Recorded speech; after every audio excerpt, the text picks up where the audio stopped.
Hey, YouTube, is Ashley, Keller Williams Real Estate in Everett. So let's see, I am on my way to a showing, and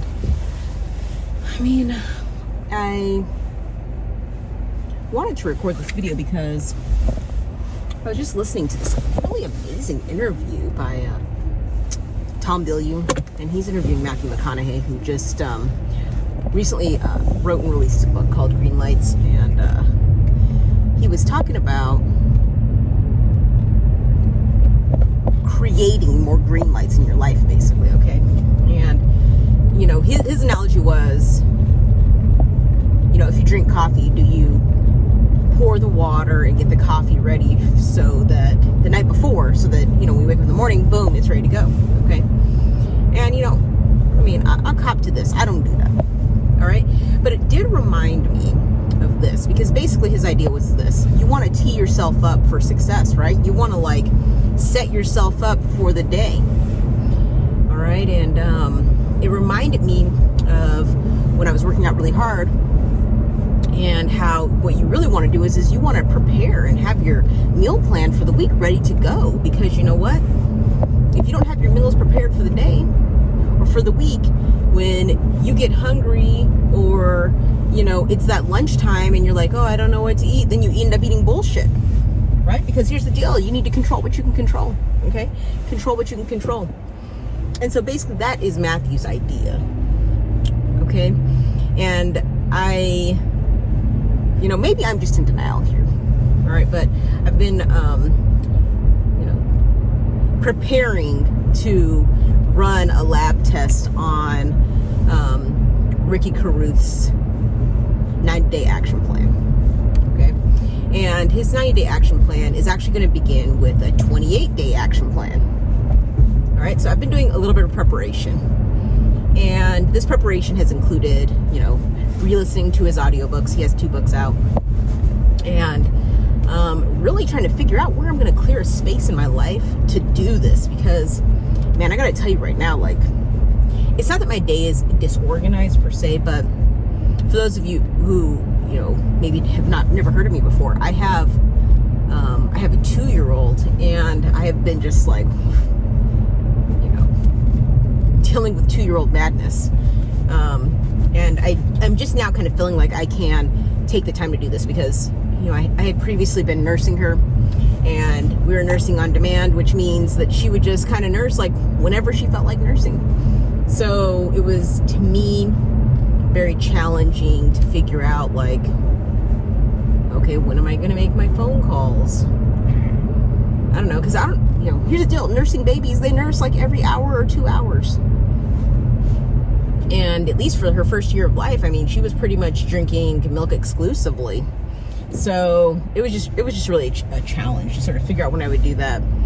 And, you know, long story short, it was just challenging, right? Like, for those of you who have experience with breastfeeding and all that stuff, I mean, I think you know where I'm coming from. Like, even if you wanted to take the time, you still have to sit and take the time to pump the milk, right? Like, pumping the milk takes time. And, you know, it's just, I don't know, there's just a lot of time. Let's just say that there's a lot of time involved. And I was still working with my clients that I had at that time.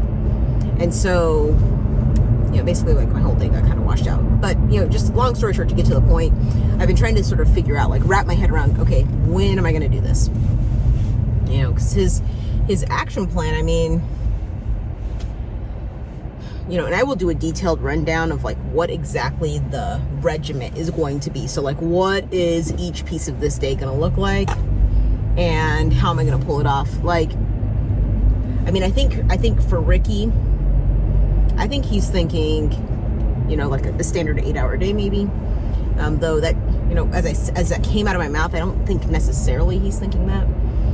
I think he's thinking more like the 4-point system. Yeah, 4-point system could work. And I'll talk more about that.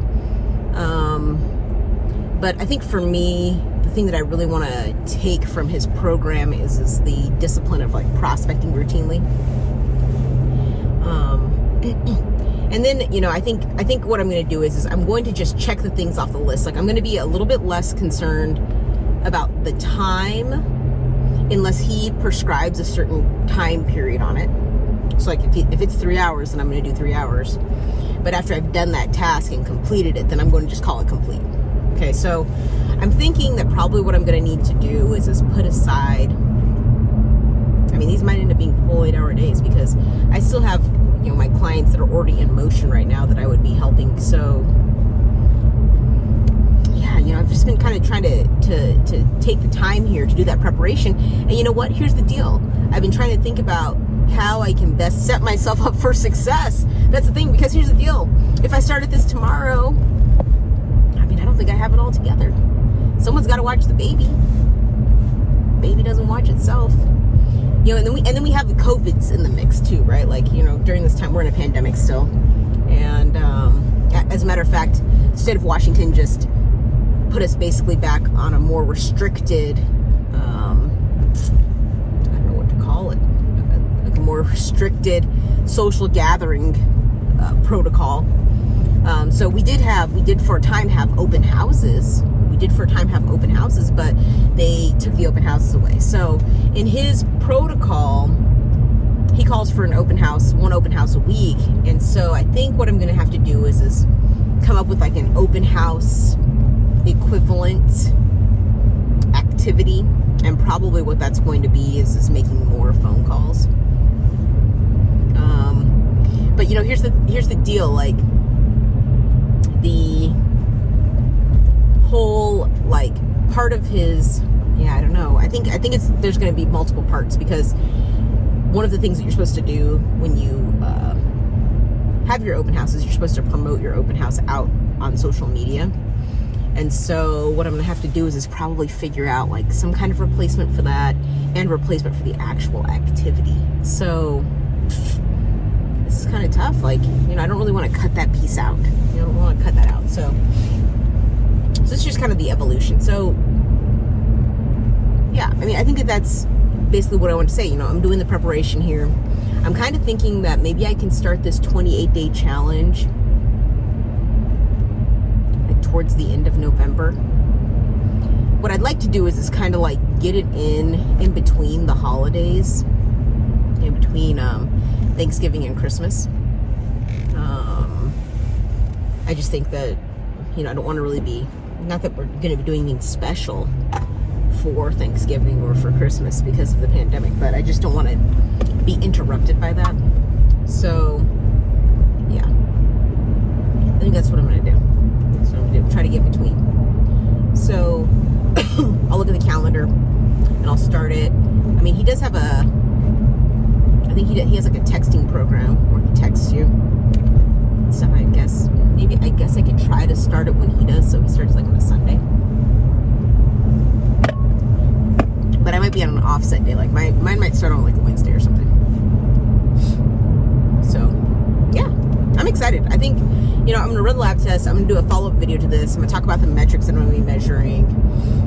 Talk about how I'm gonna like kind of like measure everything and go through it. And I'm super duper jacked and excited. So I'm excited to have you all here with me on this.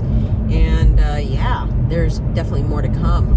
So please do stay tuned. If you have not yet subscribed to the channel, please subscribe and like the video. See you again soon.